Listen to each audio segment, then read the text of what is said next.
Okay, well, see this. So recently shared by the SABC, it says Contralesa says it rejects the ruling by the Constitutional Court that allows men to legally assume their wife's surnames.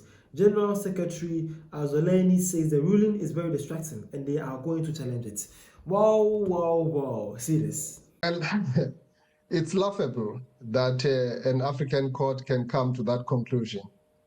And it's something that I don't see it being implementable.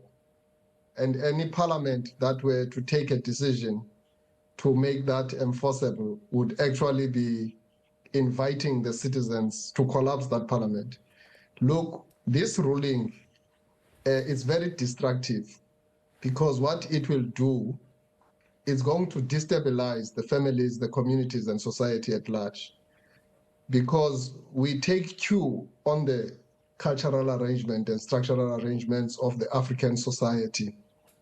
We think that a ruling of this nature is sowing the seeds of divisions, and it's casting aspersions between men and women on a matter which has been looked at in a very narrow way, a narrow perspective and a narrow articulation, which is actually flawed, because no woman loses her identity when she is married, because at all material times, women in an African society are called by their clan name, even when they are married. They never lose their identity. So it's based on falsehoods and a non-understanding and miseducation, which you see that it manifests in courts that are employing Roman Dutch laws. Yeah. So as Contralesa, we reject this and we're going to challenge it. And we're going to make sure that we engage society at large.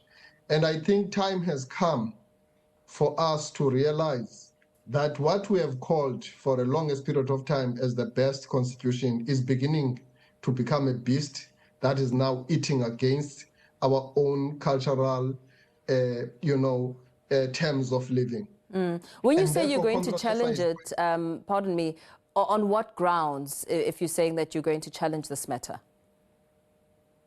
In every respect, we're going to challenge it legally.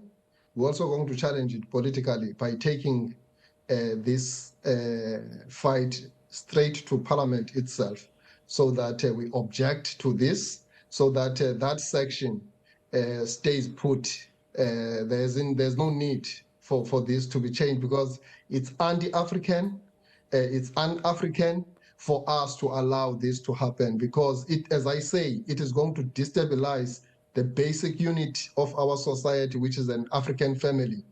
It is going to redefine many issues, including issues of succession. It is actually going to create chaos.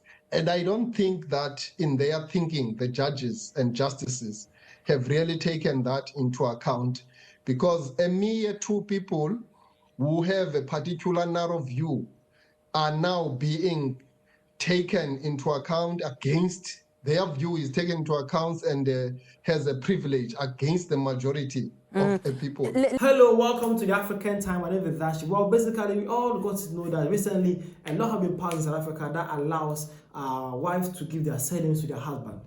Yeah, I don't know why it should be a topic in the first place, or why they should even have this as a law.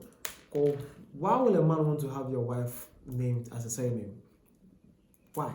What's wrong? Oh, fine. If that's what the couple choose to do, have no problem with that. But basically, some South Africans are not happy with that. And this is the Contralesa people. They are saying that they are going to contest and challenge the ruling. Okay. Well, this one is, I'm afraid that our forefathers' surnames are going to end up in Nigeria.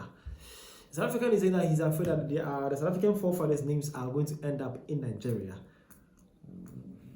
Why are you afraid about that one? Well, let's continue.